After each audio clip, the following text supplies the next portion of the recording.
Good morning વિદ્યાર્થી મિત્રો. અગાઉ આપણે ચેપ્ટર નંબર 10મો અને 100મો ભાગ ભણી ગયા હતા, બરાબર. હવે આજે આપણે ભણીશું ક્ષેત્રફળ અને પરિમિતિ.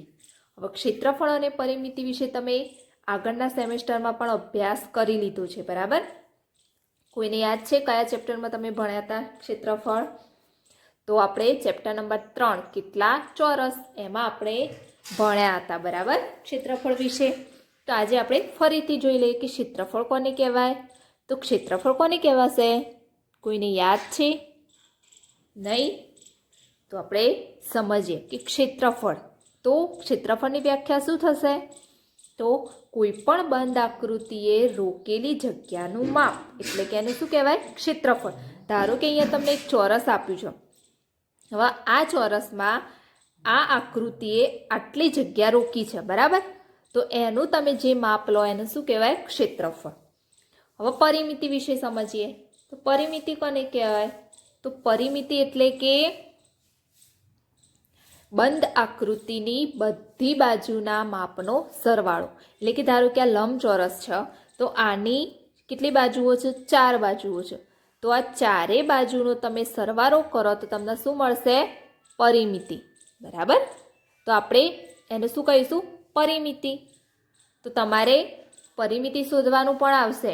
ધારો કે તમને કોઈ આકૃતિ આપેલી હોય, કોઈ ત્રિકોણ આપ્યો હોય અને એની બધી બાજુના માપ લખેલા હશે અને પછી કીધું હશે કે પરિમિતિ શોધો, તો પછી તમારે પરિમિતિ શોધવાની, બરાબર. એ રીતે ક્ષેત્રફળ પણ શોધવાનું આવશે. તો હવે આપણે અહીંયા જોઈએ. જુઓ, ક્ષેત્રફળ અને પરિમિતિ. કોનો ટુકડો મોટો છે? હવે જુઓ, અહીંયા 2 જણા છે, પાર્થ અને ગિની. એક દુકાનમાંથી આમ પાપડ ખરીદે છે. હવે આમ પાપડ વિશે તો તમે દરેક જાણતા હશો, બરાબર. દરેકને ખ્યાલ હશે, બધા ખાતા પણ હશે, બરાબર. શું આવે એમાં? આમ પાપડ એટલે કે એક પ્રકારનું કેરી જ આવે, કેરીનો સુકાયેલો પાપડ. તેમના ટુકડાઓ આ પ્રમાણે દેખાઈ રહ્યા છે. જો આ 2 ટુકડાઓ છે આમ પાપડના. હવે શું કીધું છે? કોનો ટુકડો મોટો છે? તે 2માંથી એક પણ સમજી શકતા ન હતા. કોનો ટુકડો મોટો છે તે શોધવા તમે કેટલીક રીતો સૂચવો, બરાબર. પાર્થ અને ગિનીના એક મિત્રએ નાના ચોરસનો ઉપયોગ કરવા સૂચવ્યું. હવે જુઓ, તમને અહીંયા શું કીધું છે? તો આ એ ટુકડો છે, આ બી ટુકડો છે. હવે અહીંયા તમે ટુકડા એની લંબાઈ 6 સેમી છે. આથી બાજુનું માપ 1 સેમી હોય તેવા 6 ચોરસ તેની લંબાઈ ઉપર ગોઠવી શકાય. અહીંયા તમે કેટલા ચોરસ ગોઠવી શકશો? 1 સેમીના 6 ચોરસ આપણે ગોઠવી શકીશું, બરાબર. અને ટુકડા એની લંબાઈ કહેવાય. આ શું થશે? પહોળાઈ થશે. હવે પહોળાઈ કેટલી આપી છે અહીંયા? 5 સેમી. આથી 1 સેમી હોય તેવા 5 ચોરસ તેની પહોળાઈ પર ગોઠવી શકાય. શું થશે અહીંયા? પહોળાઈ પર તમે કેટલા ગોઠવી શકશો ચોરસ? 5 ચોરસ. હવે અહીંયા શું કીધું છે તમને? કે બંનેમાંથી કોનો ટુકડો મોટો છે? તો તમને જોઈતા જ ખબર પડી જશે કે બંનેમાંથી કયો ટુકડો મોટો છે. તો આપણે જવાબ આપી શકીએ ટુકડો બી. પણ આપણે એનું શોધવું પડે ક્ષેત્રફળ, બરાબર. તો આપણે એ જોઈ લઈએ. હવે ક્ષેત્રફળ શોધવાનું. તો વિદ્યાર્થી મિત્રો, હવે એનું શોધવું પડશે ક્ષેત્રફળ. તો તમને અહીંયા પ્રશ્ન પૂછ્યો છે કે બંને સાથે મળીને કુલ કેટલા ચોરસ ટુકડા એ પર ગોઠવી શકાય? બંનેના તમે શું કીધું છે અહીંયા? બંને સાથે મળીને કેટલા ટુકડા ચોરસ એ પર ગોઠવી શકાય? તો જુઓ, અહીંયા લંબાઈ આપી છે 6 સેમી અને પહોળાઈ આપી છે 5 સેમી, બરાબર. તો હવે જુઓ, તમારે અહીંયા 1 સેમીના તમે અહીંયા કેટલા ટુકડા ગોઠવી શકશો? 6 અહીંયા અને 5 સેમીના અહીંયા 5 આવશે, બરાબર. પછી આ બંનેનો શું કરવાનો? ગુણાકાર કરવાનો. તો 6 પંચા કેટલા થશે? 30. તો અહીંયા કેટલા ટુકડા આવશે? કુલ 30 ટુકડા આવશે, બરાબર. તો તમે અહીંયા 6 સેમીના લંબાઈ ઉપર અને અહીંયા 5 સેમી પહોળાઈ ઉપર આ રીતે તમે જ્યારે કરશો આખું ચોરસ બોક્સ તૈયાર, એટલે તમારે 30 ટુકડા આવશે, બરાબર. અને તમારે એ રીતે ના કરવું હોય તો સીધો શું કરી દેવાનો? બંનેનો ગુણાકાર. 6 પંચા 30. તો ટુકડા એ ઉપર કેટલા ચોરસ ગોઠવી શકાશે? 30 ટુકડા, બરાબર. હવે એવી રીતે તો ટુકડા એનું ક્ષેત્રફળ કેટલું થશે? 30 ચોરસ સેમી. બરાબર. હવે દરેકને ખ્યાલ હોવો જોઈએ. ચોરસના ક્ષેત્રફળનું સૂત્ર શું થાય? લંબચોરસનું ક્ષેત્રફળનું સૂત્ર શું થાય? તો વિદ્યાર્થી મિત્રો ધ્યાન રાખવાનું કે જ્યારે તમને ચોરસનું ક્ષેત્રફળ શોધવાનું આવે તો દરેકને ખબર હોવી જોઈએ કે ચોરસની બધી જ બાજુઓ કેવી હોય? સરખી હોય. બરાબર. તો એનું સૂત્ર શું થશે? ચોરસનું ક્ષેત્રફળનું સૂત્ર લંબાઈ ગુણ્યા લંબાઈ. જ્યારે અહીંયા જુઓ તમે, લંબચોરસનું ક્ષેત્રફળ શોધવાનું હોય એટલે લંબચોરસમાં શું હોય? બે બાજુ લંબાઈ, જુઓ આ લંબાઈ છે અને આ પહોળાઈ, પણ એની બધી જ બાજુઓ સરખી હોય નહીં. બરાબર. એટલે એનું સૂત્ર શું થશે? લંબચોરસના ક્ષેત્રફળનું તો લંબાઈ ગુણ્યા પહોળાઈ થશે.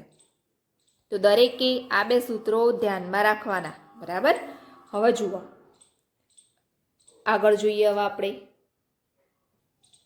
ચલો હવે જુઓ, અહીંયા તમને ટુકડા એનું આપ્યું છે. તો મેં જે રીતે કીધું 1 સેમીના અહીંયા કેટલા ગોઠવવાના? 6 અને અહીંયા 5. પછી બંનેનું ક્ષેત્રફળ શોધશો તો શું આવશે? 30 ચોરસ સેમી. આ જ રીતે ટુકડા બીનું ક્ષેત્રફળ શોધો. હવે બીનું શોધવાનું છે તો બીના પણ એવું કરવાનું. અહીંયા કેટલા ગોઠવશો તમે? કેટલા ગોઠવશો? ત્યાં આપણે ગોઠવીશું 11 અને અહીંયા 3. બરાબર. તો હવે જુઓ, આનું શોધીએ તો શું કરવાનું? એનો પણ ગુણાકાર કરવાનો. 11 ગુણ્યા 3 કરશો એટલે કેટલું થશે? ટુકડા બીનું ક્ષેત્રફળ 33 ચોરસ સેમી. હવે શું કીધું છે? કયો ટુકડો મોટો છે? જુઓ, એનું 30 આવ્યું, આનું 33 આવ્યું. તો બંનેમાંથી કોનો મોટો છે? ટુકડો બી. કેટલો મોટો છે? તો 33માંથી 30 બાદ કરીએ તો શું આવશે? 3 ચોરસ સેમી. કેટલો ટુકડો મોટો આવ્યો? 3 ચોરસ સેમી. હવે તમારા નીચેની વસ્તુ જુઓ. શું કીધું છે અહીંયા? કે ટપાલ ટિકિટ વડે ઢાંકો. શું કરવાનું અહીંયા? ટપાલ ટિકિટ વડે ઢાંકવાનું છે. હવે જુઓ, તમે એક ચોરસ બોક્સ આપ્યું છે. બરાબર. ચોરસ બોક્સ એટલે કે ટપાલ ટિકિટ આપી છે. હવે તમને અહીંયા કીધું છે કે ટપાલ ટિકિટનું ક્ષેત્રફળ 4 ચોરસ સેમી છે. અંદાજ લગાવો કે નીચેના લંબચોરસને ઢાંકવા કેટલી ટપાલ ટિકિટની જરૂર પડશે. બરાબર. હવે જોઈએ આપણે. તો પહેલાં તમારે શું કરવાનું? આ લંબચોરસની લંબાઈ જોવાની કે લંબચોરસની લંબાઈ કેટલી થશે? તો તમે માપશો સ્કેલથી તો એની લંબાઈ આવશે 14 સેમી. બરાબર. અને લંબચોરસની પહોળાઈ આવશે 8 સેમી. પછી તમારે આ અંદર જે ટિકિટ મૂકી છે એની લંબાઈ શોધવાની અને પહોળાઈ. તો ટિકિટની લંબાઈ આવશે 2 સેમી અને પહોળાઈ પણ 2 સેમી આવશે. હવે આપણે એનું આગળનું જોઈએ. તો જુઓ, અહીંયા તમને કેટલાક પ્રશ્નો પૂછ્યા છે, પણ આ પ્રશ્નો આપણે દાખલો ગણીને શોધવા પડશે. શું કીધું છે? પીળા રંગના લંબચોરસની બાજુને માપો.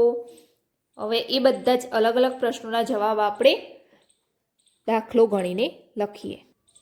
તો વિદ્યાર્થી મિત્રો, તમારે શું કરવાનું? સ્કેલથી પીળા રંગના લંબચોરસની બાજુનું માપ લખવાનું છે. તો પીળા રંગના લંબચોરસની લંબાઈ કેટલી થશે?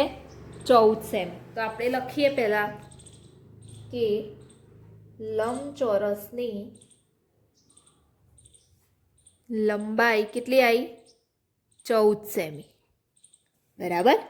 હવે તમારે ટપાલ ટિકિટની લંબાઈ શોધવાની. તો શું કરવાનું? સ્કેલથી ટિકિટની લંબાઈ શોધવાની. તો આપણે લખીશું ટિકિટની લંબાઈ બરાબર કેટલી આવશે? 2 સેમી.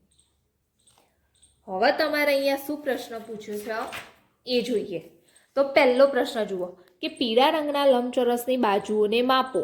તે ખાલી જગ્યા સેમી લાંબી છે. તો પહેલામાં શું જવાબ આવશે? એમાં 14 સેમી. હવે તેની લંબાઈ પર કેટલી ટિકિટ ગોઠવી શકાય? હવે શું કીધું છે કે એ લંબચોરસની લંબાઈ પર તમે કેટલી ટિકિટો ગોઠવી શકશો એ જોઈએ આપણે. બરાબર.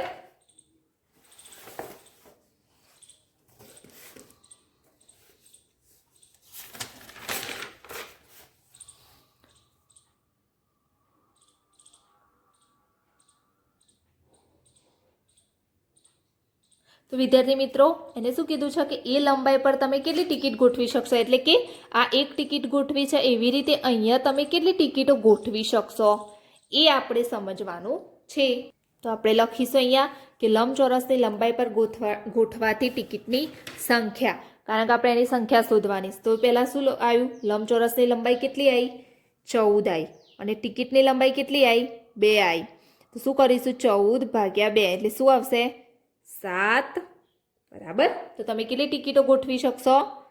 7 ટિકિટો. તો બીમાં શું જવાબ આવશે? 7. હવે કીધું છે કે લંબચોરસની પહોળાઈ કેટલી?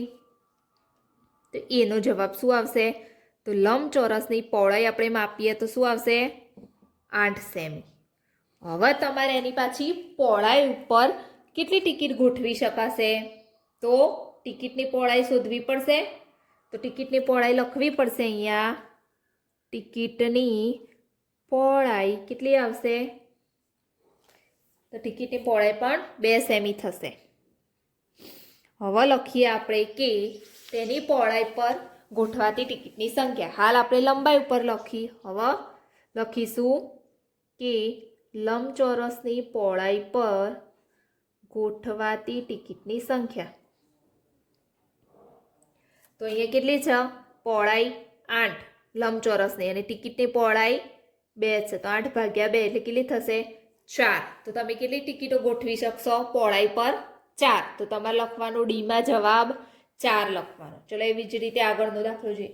આ લંબચોરસને સંપૂર્ણ ઢાંકવા કેટલી ટિકિટની જરૂર પડે? હવે આખું ઢાંકવું હોય તો કેટલી ટિકિટો જોઈશે? તો પહેલાં આપણે શું લખ્યું હતું હાલ કે એની લંબાઈ ઉપર ગોઠવાતી ટિકિટો કેટલી હતી? 7. પહોળાઈ પર કેટલી હતી? 4 આવી. તો હવે એ બંનેનો ગુણાકાર કરીશું તો આપણને કુલ ટિકિટો મળી જશે. બરાબર. તો શું થશે અહીંયા?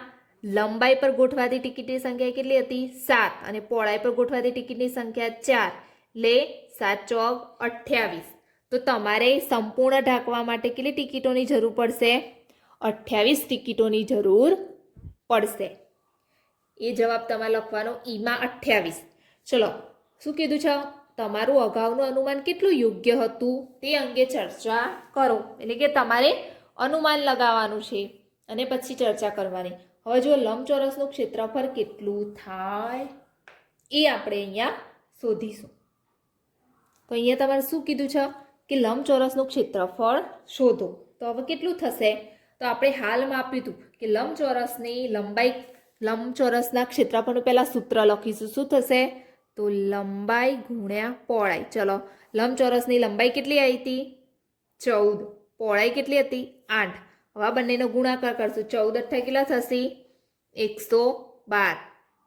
112 ચોરસ સેમી. આ શું આવ્યું? એનું ક્ષેત્રફળ આવ્યું. હવે શું શોધવાનું છે? પરિમિતિ. તો વિદ્યાર્થી મિત્રો લંબચોરસના પરિમિતિનું સૂત્ર થશે 2 લંબાઈ વત્તા પહોળાઈ. બરાબર. લખીએ આપણે લંબચોરસની પરિમિતિ બરાબર 2 લંબાઈ વત્તા પહોળાઈ. હવે જોઈએ અહીંયા 2 લંબાઈ કેટલી હતી? 14. પહોળાઈ હતી 8. ચલો 14 ને 8 કેટલા થશે? 22 થશે. હવે બંનેનો ગુણાકાર કરશું તો 22 દુ 44 સેમી. તો શું જવાબ આવશે? પરિમિતિ 44 સેમી. તો આ રીતે આપણે એ બધા પ્રશ્નોના જવાબ આપવાના છે. હવે આપણે થોડાક દાખલા ગણીએ લંબચોરસની પરિમિતિ અને ક્ષેત્રફળ શોધવાના. તો વિદ્યાર્થી મિત્રો આમાં તમારે ક્ષેત્રફળ શોધવાનું છે. તો શું થશે? પહેલો દાખલો જુઓ. કેવી આકૃતિ છે? ચોરસ. તો આપણે ચોરસનું ક્ષેત્રફળ શોધીશું. તો સૂત્ર લખીશું. ચોરસનું ક્ષેત્રફળ બરાબર શું થશે? લંબાઈ ગુણ્યા લંબાઈ. કેમ કે ચોરસની બધી બાજુ કેવી હોય? સરખી હોય. એટલે એનું ક્ષેત્રફળનું સૂત્ર શું થાય? લંબાઈ ગુણ્યા લંબાઈ. ચલો કેટલી આપી છે? 6 ગુણ્યા 6. તો છાયું છાયું કેટલા થશે? 36 ચોરસ સેમી. ચલો એવી રીતે બીજો દાખલો જુઓ. લંબચોરસ આપ્યું છે અહીંયા. તો લંબચોરસના ક્ષેત્રફળનું સૂત્ર શું થશે? તો લંબચોરસનું ક્ષેત્રફળ બરાબર તો લંબાઈ ગુણ્યા પહોળાઈ. તો જુઓ અહીંયા શું આપ્યું છે? 9. લંબાઈ 9 છે. પહોળાઈ કેટલી છે? 4. ચલો 9 ચોક કેટલા થશે? 9 ચોક 36 ચોરસ સેમી. તો આ રીતે તમારે ક્ષેત્રફળનો દાખલો ગણવાનો. બરાબર. તમારે આકૃતિ આપેલી હોય પછી સૂત્ર મૂકીને આપણે દાખલો ગણી દઈશું. તો દરેકને ખ્યાલ આવી ગયો.